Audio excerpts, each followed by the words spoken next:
Okay, so we'll be finalizing the lecture, the concepts that we have for week 5 we're in, right? Week 5. And going through what we've talked about with about functions, and then end with exception handling. First, any questions, anything about what we talked about last time? Any parts that you think we're good? Okay. All right. So first thing first, let's. So we initiated our session bringing up a function that required validation, and we set the validation logic over here to change every single time. We have to rewrite the function, passing a new validation function to it and recompile. That doesn't make sense. To fix the problem, we learned about pointer to functions. We said that if, like arrays, every function's address is held in the name of the function, and the parentheses that we put in front of each method or function, and we are calling it, it's actually an operator that tells to the operating system that the address that is in front, you have to jump and branch the execution to that address. So we had to find out how we can actually create a pointer that is capable of holding the address of a function. We said it's exactly writing the prototype for that function, but the difference is that we put the name of the function as the name of the pointer, enclose it in parentheses with an asterisk. That tells the compiler this is not a prototype, but it's a function pointer. Now, having that tells us that we can hold the address of any function matching that signature identical to that signature in there.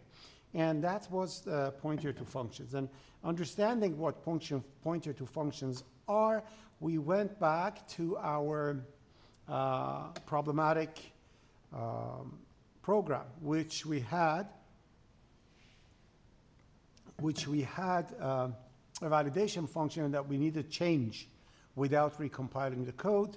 So we said, instead of actually calling the function, I'm going to pass a pointer to a function. I'm going to pass a pointer to a function as an argument to my getInteger function, and that pointer to a function will be called for validation. Therefore, in my main, I can change the validation function simply by passing the proper address of new validation functions.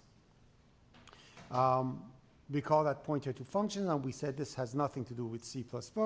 This is actually a C thing that we are using in C++, and it's completely against object orientation because it's not only it's not encapsulating any action, but also it is so awkward that you can literally jump to address of some function that belongs to something and call it. So it looked pretty unobject oriented, let's put it that way. So then we showed that we can improve actually every single thing that we want to do with pointer to functions, and design the classes that are using those functionalities in a way we want, and require the people, the programmers who are using our function, to provide that logic for us. So we change the validation, not only validate the integer, but also set an error message for us in case the validation goes bad. And that was the example for it.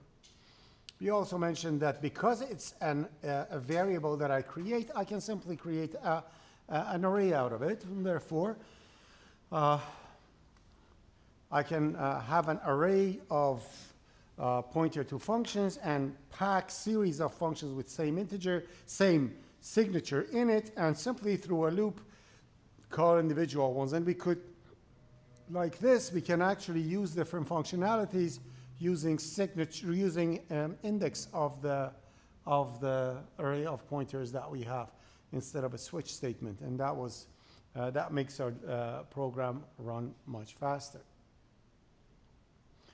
After that, we pointed that Pointer to functions are pointer to functions, and because functions can be templated, pointer to functions can get templated too. We should not make a big fuss out of it. Any function that you can template, you can make the pointer to that function templated too.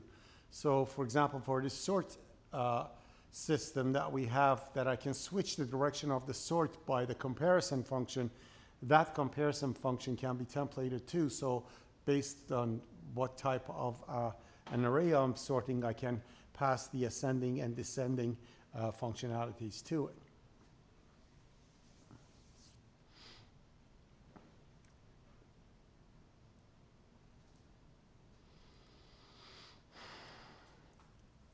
Then we talked about the purpose of having inferred type and also trailing return type. Why is needed and what good does it do? We explained specifically auto and trailing return types come in handy when you're writing templates, that the return type of the template should be decided based on the arguments that are passed to the function. If you have that type of scenario, like we have over here very simply, I don't know what the return type is going to be. Depending on the two arguments, the return type should be selected properly for it. So what we can use auto when we are declaring our function, and use declare type to literally ask the compiler what is the outcome of these two type with that operation in the middle. So the compiler looks at it, whatever the outcome of that one's going to be, it's going to return that type. Therefore, the function template that we have will change its return type based on the arguments that we have. And that's where auto comes handy. And we mentioned that in processes like this, in essentially in programs like this that are very simple, we can guess ourselves and we can set it up the way we want. But the problem comes around when we are having complex tasks that it makes it literally impossible to find out what the outcome is. And you're going to see that in the STL libraries soon. I get many questions, by the way. I get many questions from students that, can I use this? Can I use that in my assignment?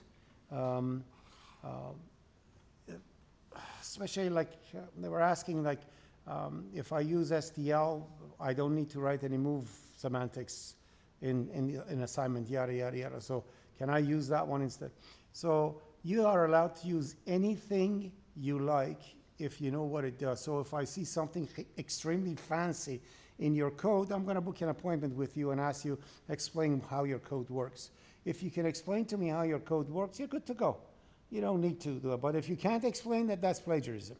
So you need to stand behind your code. Just because you saw an example in ChatGPT, that doesn't mean you can use it. You need to make sure that you understand what it does when you are using it. Number one. Number two, if the purpose of an assignment is for you to practice move semantics, then using some library thing that eliminates that defies the purpose of the assignment. You be the judge of it yourself. If you see we are writing a program, it's as if I told you to do dynamic, like use pointers and you use reference, say I don't need to use pointer anymore because I'm using it. You can't do stuff like that. See what the purpose of the assignment is and make sure that you don't use any type of thing that comes for C++ that prevents you to practice that. You need that practice. And now that we are here, I have marked the quiz one, it's finished. But because we had lots of people coming late to class, registering late, like 3 weeks late, they are doing their quiz one early next week. Because of that, I cannot open it up yet. So I'm going to open it up on Monday. I think the last person is going to do it, it's going to be Monday noon. So I'm going to do it Monday afternoon or something.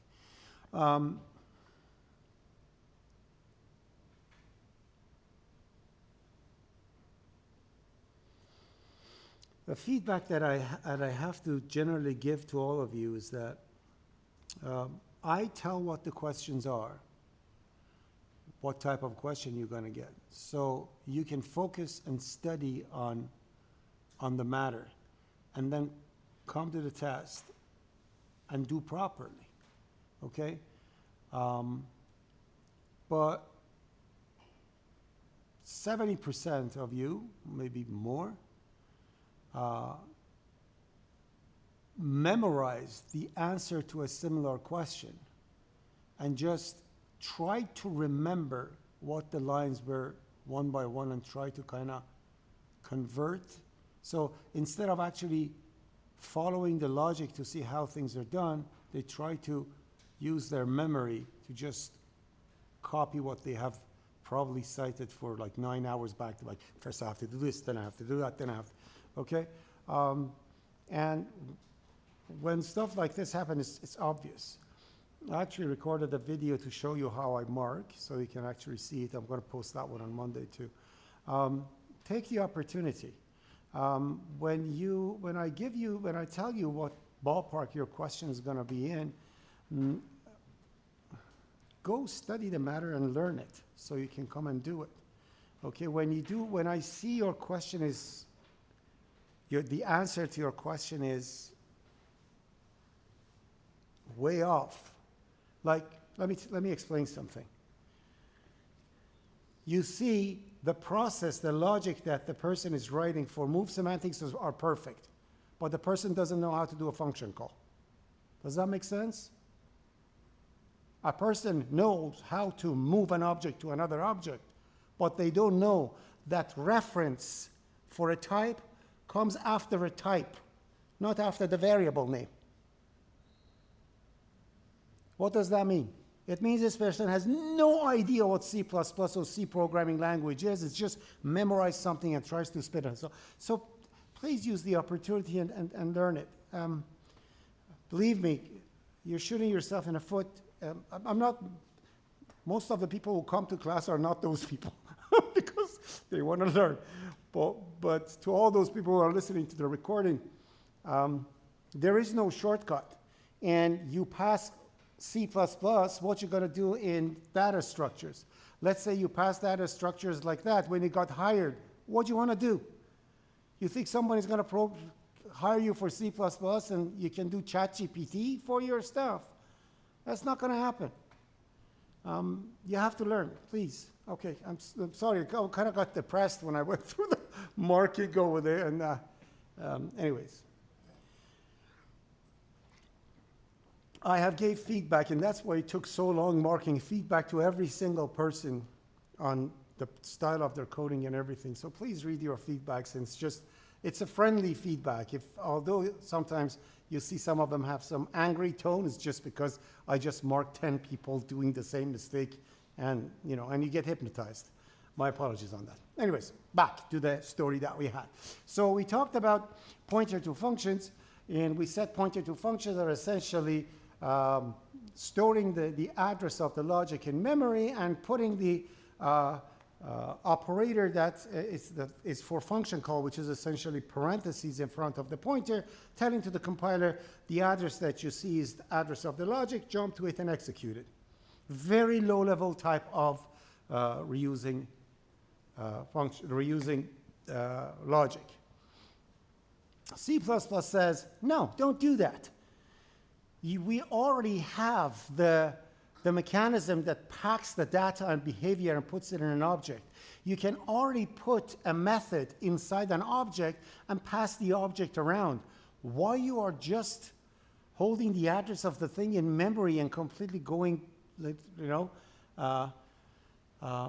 the opposite direction of object orientation, instead of actually instead of holding the address of a function, write the logic of the function that you want in a class. So this class of ours' main purpose would be to carry a function around. It's not an encapsulated class to simulate something in the outer world. It's not a class that you create for a mouse or for a monitor, or for a keyboard that has properties and stuff. The class is designed to carry instructions around.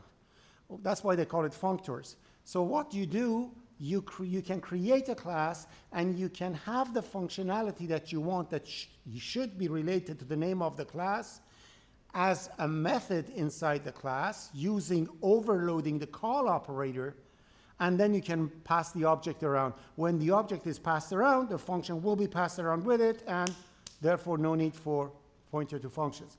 And that's why that class sum is doing. So in here, the sum function that you see, it's overloading the operator function call on line 7, receiving a left and a right, and returns the left and right. So essentially is a sum function, but passed around with an object.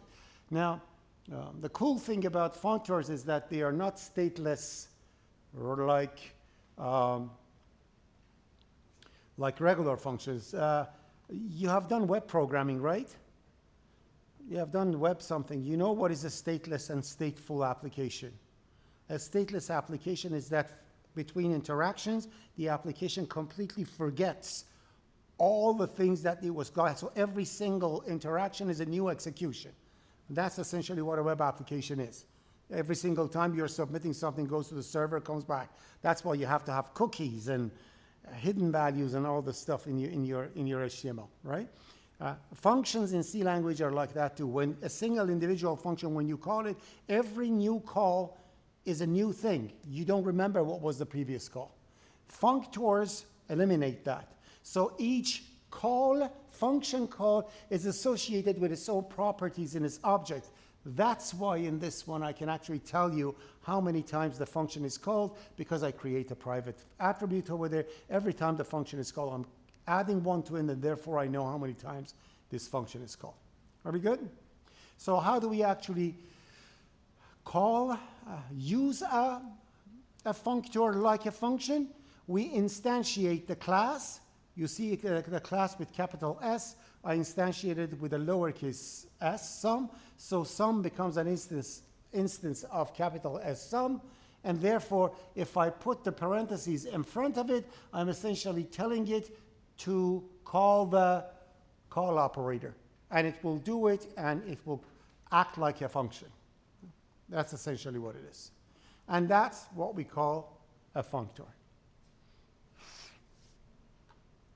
We're going to come back to it soon.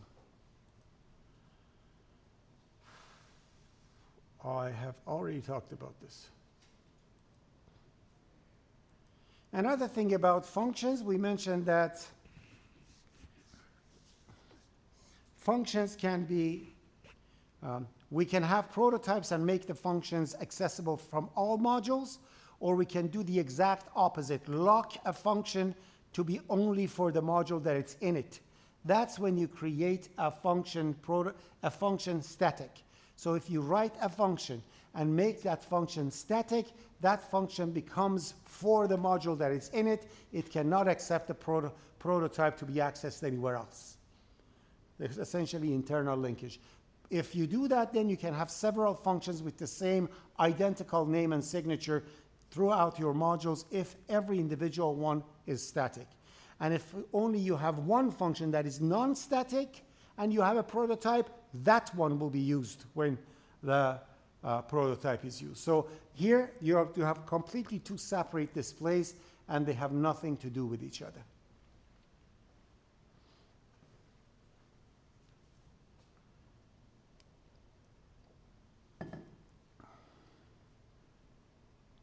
So static for a global variable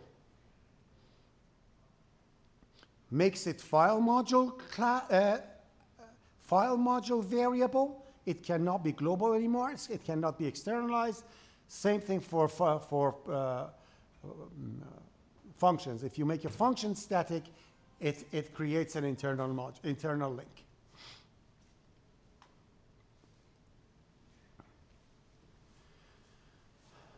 Then we talked about recursion, and we said recursion is actually when you call a function in itself, syntactically. So whenever you see a function is calling itself, that means recursion, okay? And this is usually done when the program that you have is made up of its own pieces. Essentially, if when we were learning in university in data structures how to write recursive functions, our professor said something interesting. He said that whenever you want to write a function in a recursive way, first you have to assume the function is already written and works perfectly. Have that assumption, then using that function, start writing the function itself. That's exactly what we have done in that Hanoi thingy, right? So we literally said, we assume that Hanoi works for all the things that I have except the one that I want to deal with it. Then I take care of the very last case, and I implement the function, and the function works. That's how all the recursive stuff works. You just need to recognize it. You don't need to know it now, because you're not going to implement it. It's going to be in DSA when you're learning data structures, not here. But again, another very simple example. You can actually write this, doesn't matter. So essentially this is doing the same thing, but using trinary operator. You can write it easier than this too. You can say,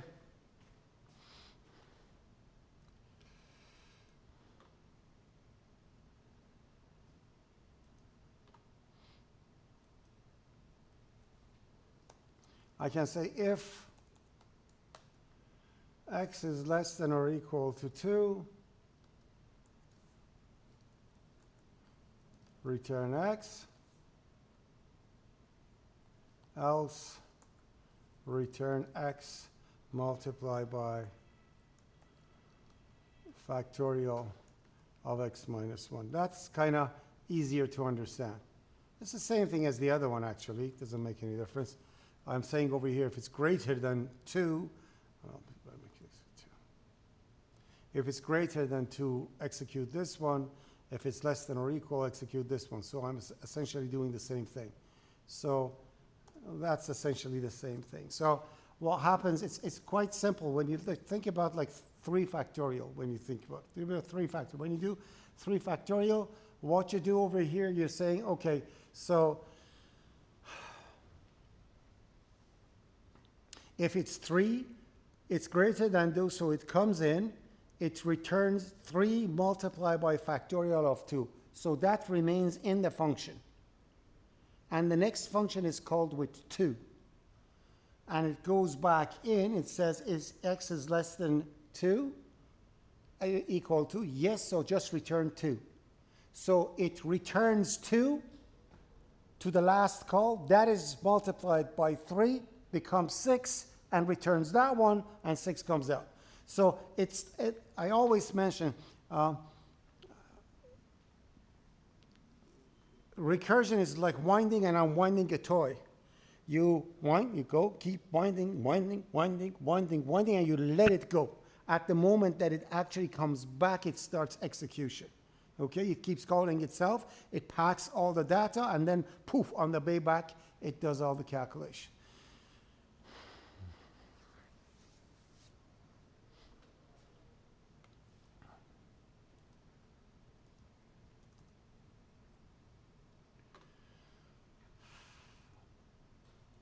Then we said, whenever you have your function is small enough that you do not need to have multiple lines, although you can use multiple lines, but it's usually that way. When your function is small enough to be implemented in few lines, and you know that you're not going to reuse this function, and the only reason you are using this function is because you want to have a separate logic, that's when you use lambda. What lambdas do is that it literally makes the function scope, makes the function created and used inside the function, and as soon as the function is gone, your function gets evaporated. The syntax for it is like that. So first 2 squared brackets, they are what we call a capture list. So that essentially tells to the compiler that what is coming is a lambda, and then you have the argument list coming in parentheses, and then the body of the function just like a regular function. Then you can hold that one in a variable to make sure your variable matches the signature of the function. You use auto. So therefore, because this thing is not receiving anything and doesn't return anything, that hello becomes a void, receiving void and returning void. And for the second one, because it's returning an integer, that becomes a function that returns an integer and receives an integer and returns an integer. You can always change the trailing. You can always change the output and customize it with trailing a return. I could simply do like this and say double, and it would be perfectly okay still. But the difference is that 2 will be multiplied by that and casted to double and return. Therefore, the return type of that thing would be a double. You can change the return type to whatever you want. But when you're satisfied and okay with the return type that you have, then you don't need to have a trailing one. It actually creates the return type for you automatically.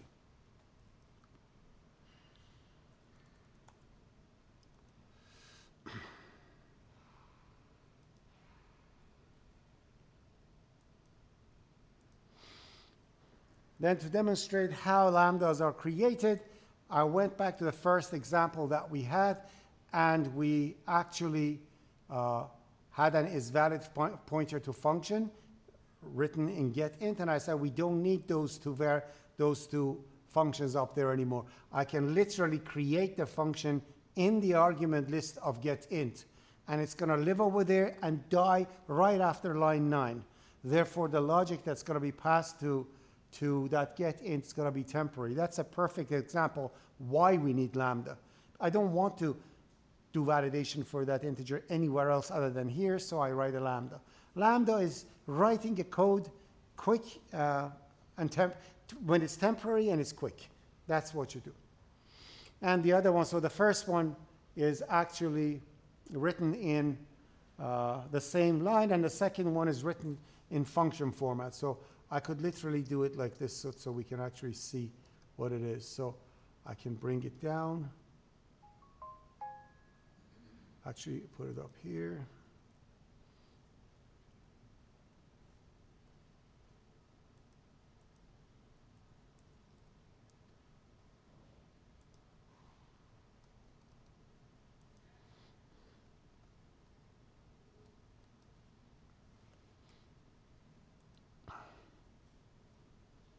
To kind of show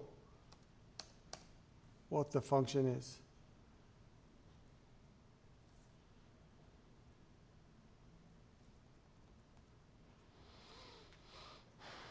So the lambda is that line 13, 14, and 15, and it's being passed to getInt.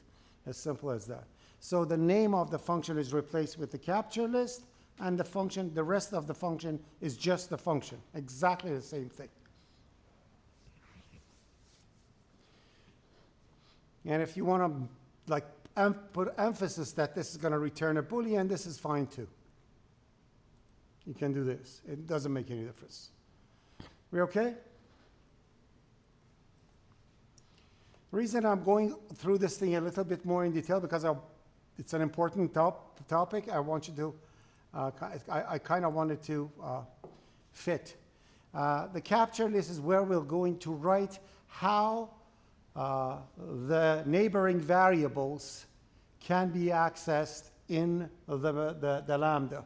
So if you put an assignment operator inside capture list, essentially you're saying, I want everything to be captured by value.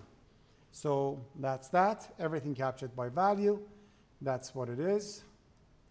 And if you put an ampersand, then it means everything will be captured by reference, which means if you change the value of the variables that you have in there, then it is going to change what you have outside. Okay? So, but there is one thing that you need to remember. If I create a new variable inside the lambda with the exact same name as the outside, it's going to shadow it. It's not going to be the same, although it's even if it's by reference. It's exactly like an if statement. In an if statement, when you have just a variable in there, it acts as the variable outside, but if you actually create it, it shadows it. It's the same thing. So if I had in there integer k, then it would have shadowed it. But when you don't mention it, it actually refers to what you had before. And we must mention that capture list is essentially as follows. So you can have several commas in there, whatever you want to do. So if you just put an assignment, it means everything by value, ampersand, everything by reference, assignment, comma, then you can mention what else you want. Or you can put ampersand, or you can just put variables. You can say equals j, comma, ampersand x. You can do this.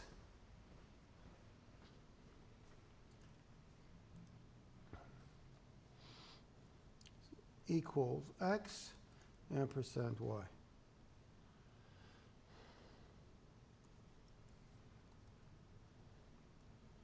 Capture x by value and y by reference.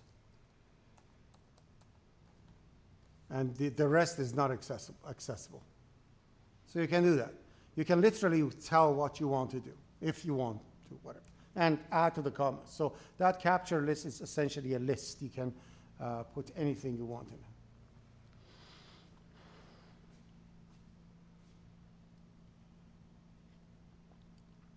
By the way, that's one of the questions that you have in your midterm.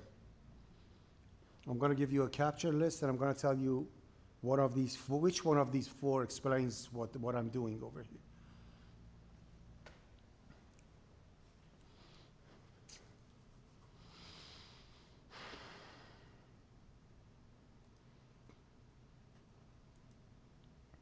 All right.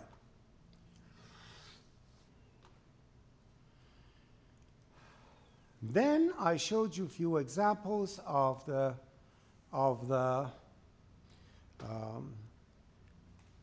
functions being used and different types of validation being done. But before we continue to those things and review those, I want to talk about an important topic.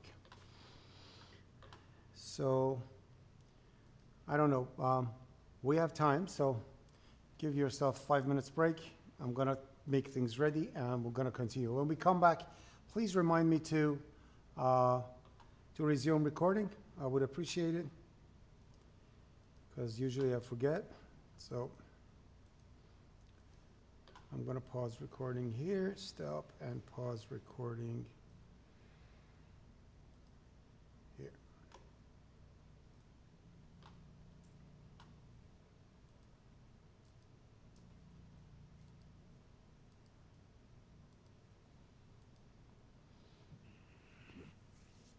Okay.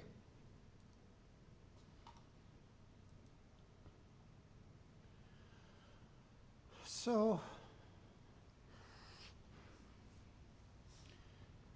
imagine we're going to play a game, and sadly we don't have a camera over here to actually shoot this.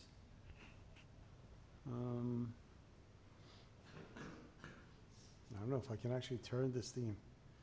Forget it. I'll explain again the next day. So let's say we have rows of people sitting like this. Okay, so I have row 1, row 2, row 3, row 4. And the game is I'm going to throw a ball over here. Okay? I'm going to throw something over here. And each row has responsibility to catch the ball. So I'm throwing, okay? So the first row I'm going to say catch a ball. The second row I'm going to say catch a volleyball. The third row I'm going to say basketball. And the last one I'm going to say soccer ball. Now over here, if I throw a soccer ball, who's going to catch it? Who's going to catch it? Huh? I know. I want to know. So ball, volleyball, basketball, soccer ball. If I throw soccer ball, who's going to catch it?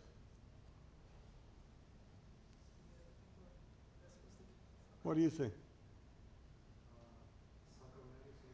No, that's the thing. So because the first one is catching a ball, all these things are balls. So nothing's going to pass. If I throw a volleyball, these guys got to catch it. I ordered it incorrectly. The most generalized thing must be at the end. Otherwise, any type of, with tennis ball, you're going to catch it. Golf ball, you're going to catch it. Any type of ball that is being thrown is going to be caught with the first row because I said ball. Okay? You follow what I'm saying?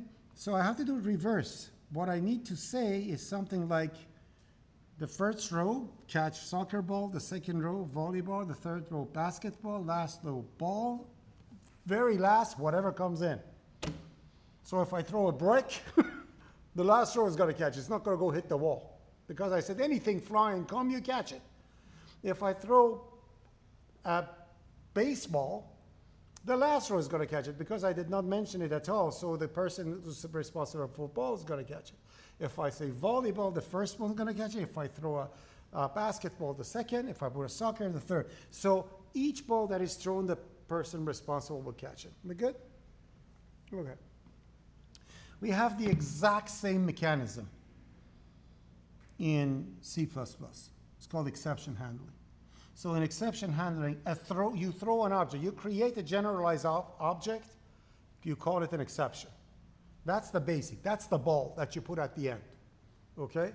So you create an exception, and you say, inherit from here different types of exception. Not enough memory exception. Read-write error exception. Whatever. You create several different types of exceptions. In your code, instead of dealing with the problem, we always deal with the problem at hand. If somebody enters a number that is incorrect, we say it's wrong, enter it again. We do that. Exception handling is all about procrastination. It says your business logic should follow the perfect path with no errors. You should write it that way. But inside each, throw an exception if something goes wrong. Then after your perfect logic, you write all your error handlings exactly the way we ordered it now.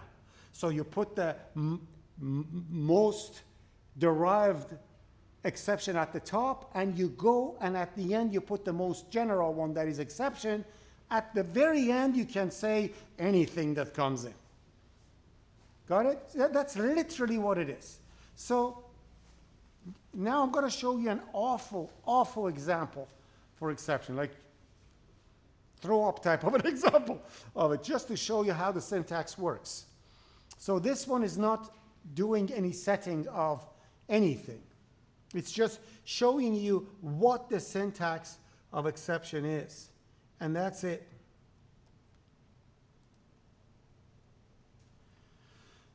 Exception has two things. You must have a try block. So anything that is thrown can only be thrown from a try block. If you don't have a try block, you cannot throw anything. You got to get a syntax error. Okay? So not a syntax error. Your program is going to crash. So if any function throws an exception that is not in a try statement, or it's not caught properly, your program crashes and your exception goes to the operating system to handle. Okay? So in here I have a try, and after try you see I have catch, catch, catch. Now these objects are completely irrelevant. They are not even inherited, so it's like the worst type of thing you can do. Okay? So I'm writing a for, and again, I'm sorry that I jumped from topic to topic. Not topic to right, like I'm not following it, I just want to tell you something. Treat exceptions as what they are, exceptions. Such a code should never exist. This is actually going through a logic. An exception is something extraordinary that you do not expect happens. So exception should not be a flow of execution of a normal application. Exception is like, holy mother of God, what I'm supposed to.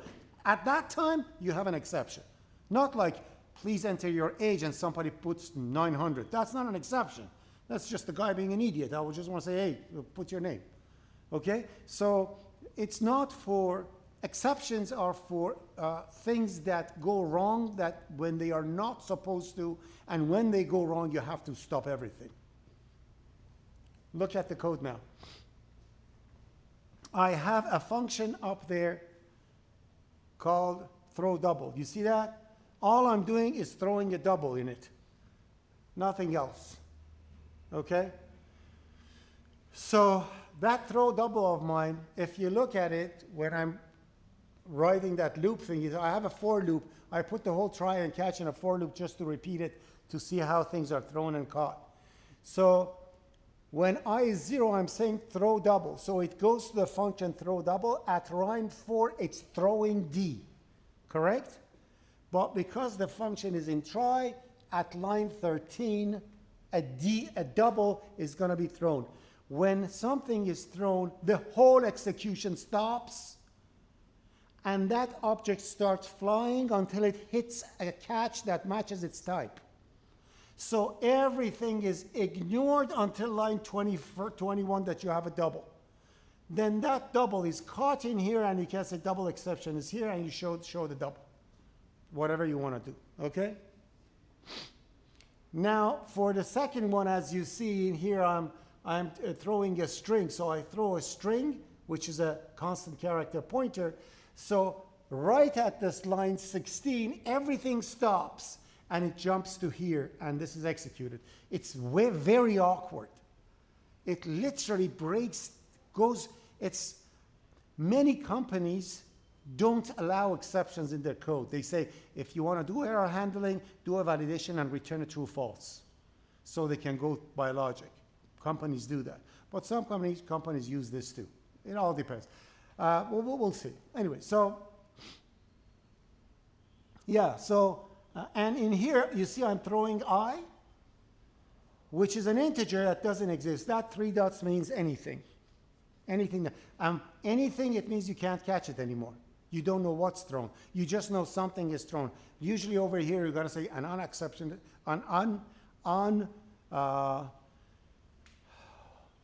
unhandled exception was thrown.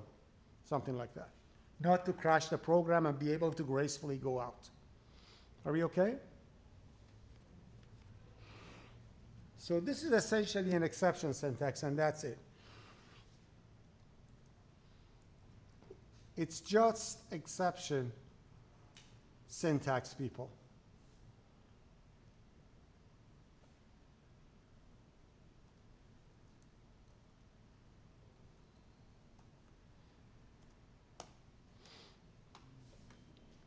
So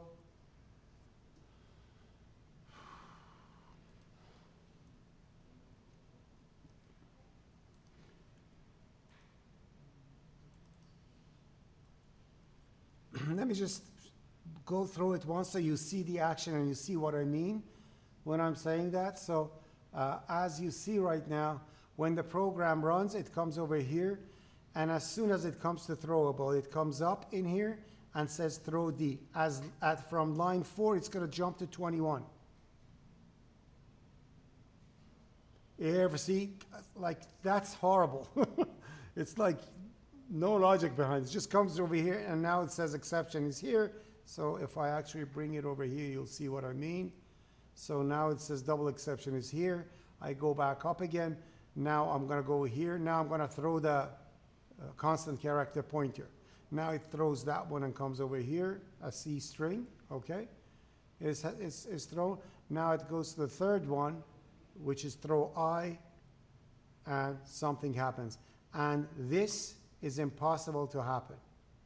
If you have a statement after throw, it means you're doing something wrong. Because if throw is hit, afterwards nothing's going to happen. It's going to go to a catch. You good?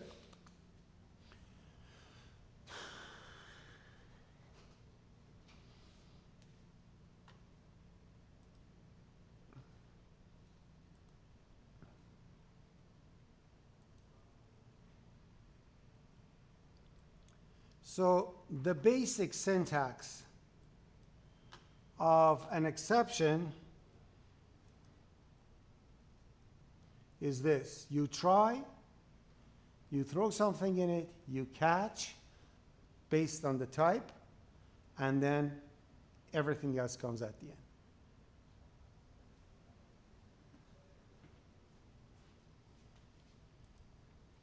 So in here, I'm going to say either throw or call a function or object that throws. Okay? And then catches will catch. You can have nested exceptions. There's no problem. I can have another try-catch inside a try-catch. And if nothing is caught over there, it's going to get out of that one and go until it's caught somewhere else. Okay, you can have a try-catch inside a try-catch can be nested, but they cannot be intersected. What I mean is that you cannot have, it's like a for loop. For loops can be nested. You cannot intersect two for loops. It doesn't work that way. So inside a try, you can have a try-catch. Okay? But inside the catch, you cannot have a try-catch. It doesn't make sense.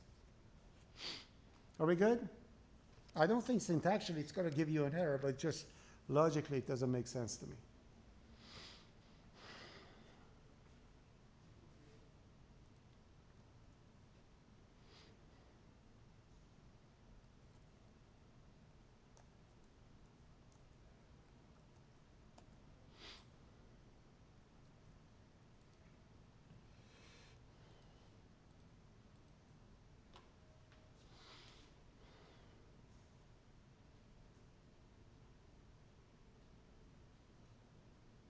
We have lots of standard exceptions.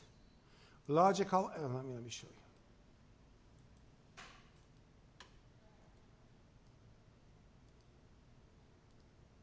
By the way, all the standard exceptions are in an exception header file, okay? So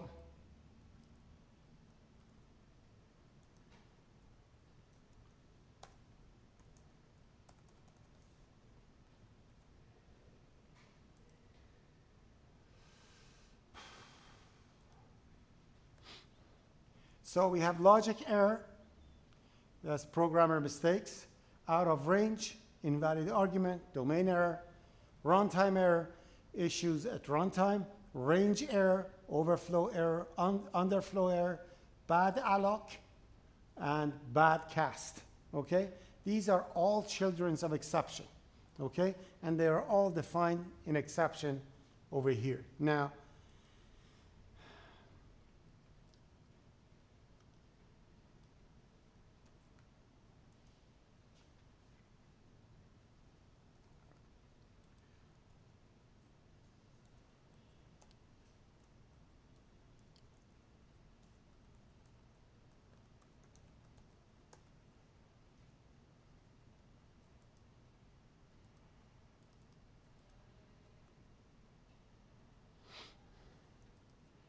okay? If you include new, you see that at the top, I included new? Then the new of dynamic memory allocation will not return null if memory allocation is faulty. It's going to throw an exception instead. So if you want to handle your dynamic memory allocation via exception, you have to include new. Now, if it is not allocated, it's going to throw a bad alloc, and then you always at the end, you do an exception and a 3 dot. All exceptions have a what in them. What essentially means what is wrong, okay? And that's a virtual function, which means you can inherit from exception and override the what method and write the error message of your own, like invalid student number exception. Inherited from exception and name it that, and in what, mention whatever you have. You can add properties to it, whatever you want. So an exception, minimum thing that you need to inherit it from exception, and you need to set the what to tell you what it is, okay?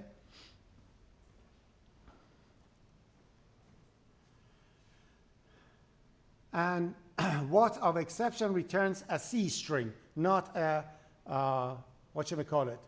C++ string. It's a C string.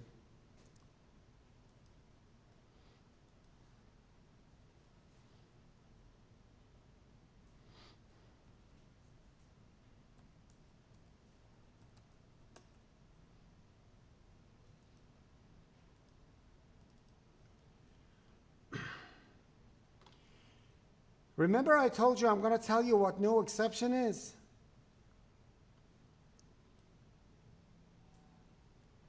Now, no exception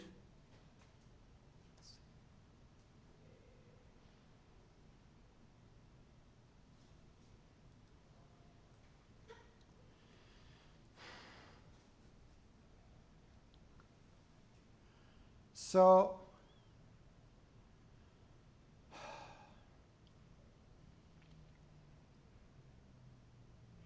if a no exception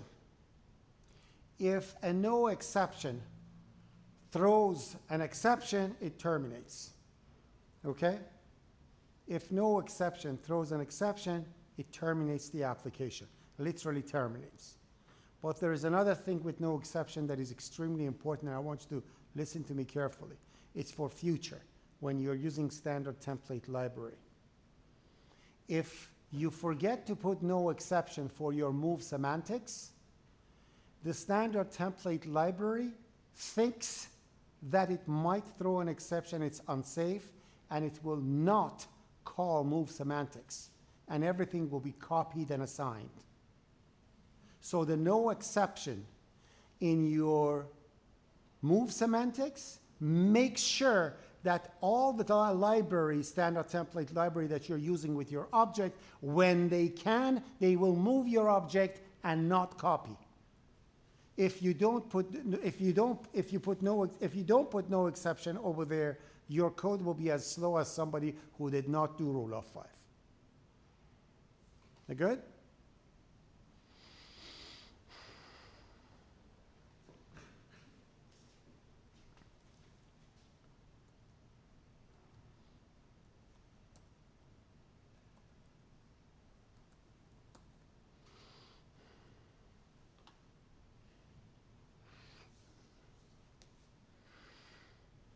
So, yeah, so just remember that. I have an example for that no exception thing, but we don't need to, because these are, it has STL stuff. At the time of STL, I'm going to show it to you. Program terminations. So,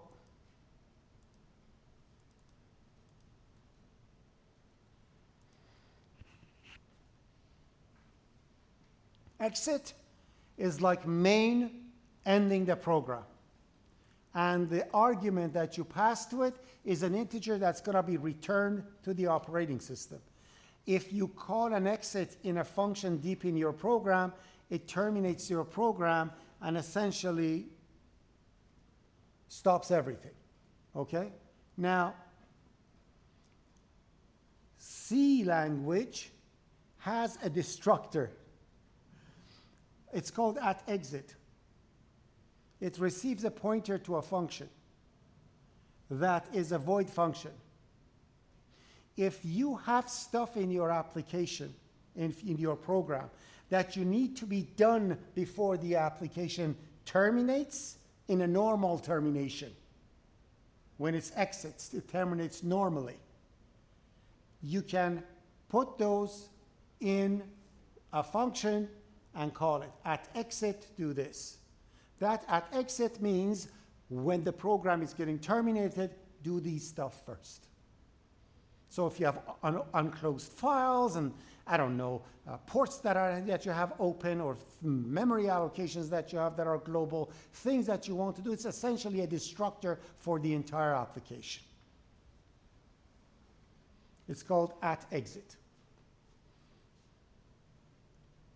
These are normal exits, but you can have abnormal termination too. Now, abnormal termination essentially means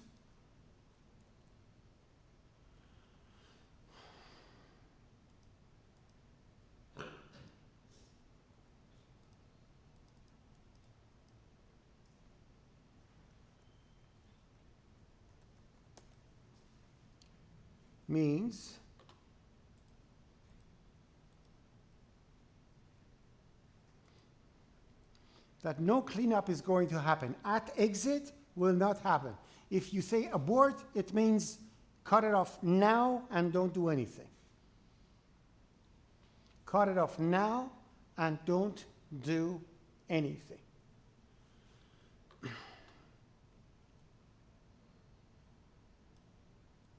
And terminate is exactly like abort, but it's called automatically when exceptions escape. So you have some, when we say escape exceptions, it means exceptions that are not caught by the end of the program. At that time, terminate will be called. So abort and terminate is like that, okay? They're all like that. So that's abnormal exits. And that's that. That's all about exceptions. Now, to show you an example of exception, that again, this is not a good example because I'm using data entry for it, but it's just for you to see how it's done. I explained all the lambdas and everything over here with an integer validation thingy that we had, remember? You want me to go through them again? Anyone? No? Please walk through them at home, okay? The F over here is using validation using exception. So essentially what I have over here in validation, I have, as you see, I have a bad integer exception that is publicly inheriting exception. And I have a string message, and I'm going to call it this. You see, invalid exception number. That's the message that I create. And I have the what in here happening. You see that? Okay? So that's bad integer exception. And then we have too young from bad integer, too old from this, bad mark from that, and I keep going like that. And then I have the class validation that is doing my validations, but when we go to the CPP, you'll see what's going to happen over there.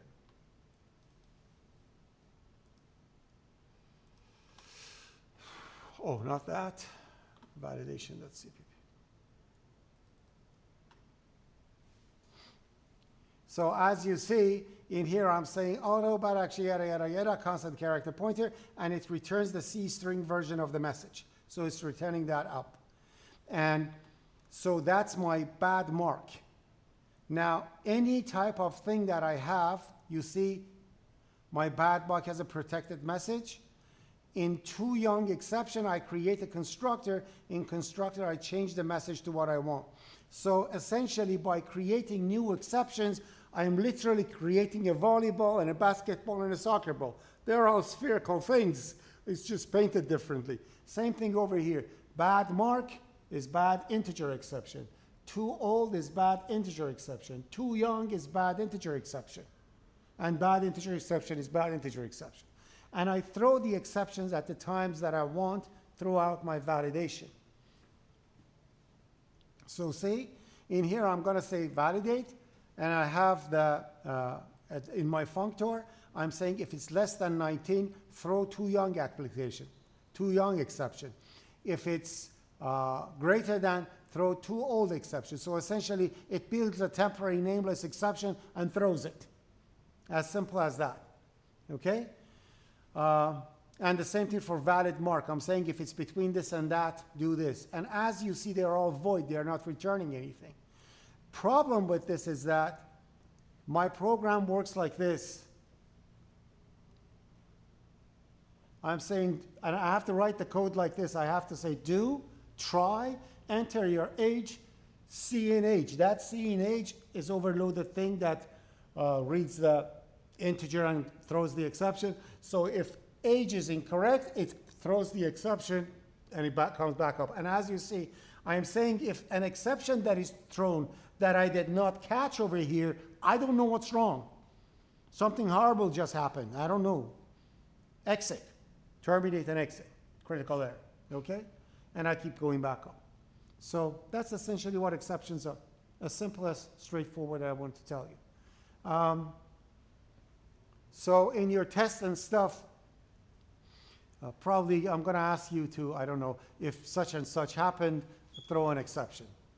Like if, for example, we say create a copy constructor for the thing that you're doing, but when if the object is being created and the provided C string is null, throw an exception instead of put it in a safe empty state. Things like that. So that's how the error handling is happening. Quite frankly, I myself am not big fan of exceptions. I don't know. It feels like a spaghetti code, like we are going back to, anyways. That's it. Questions? Suggestions? Log into to my Seneca, please. We are NRA, correct? NRA.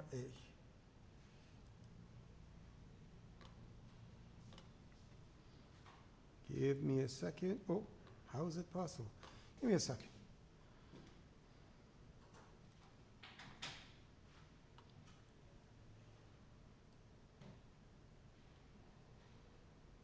Huh.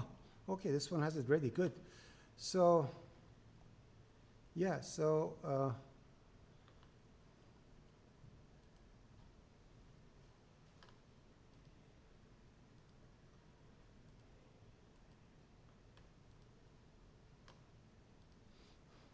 get into the Seneca page. I'm going to push these stuff while you do that. Everybody's ready. So I'm taking a quick attendance, that's all. Go to NRA page and open the attendance and get ready to enter the code when I tell you. And I'm going to stop the recording.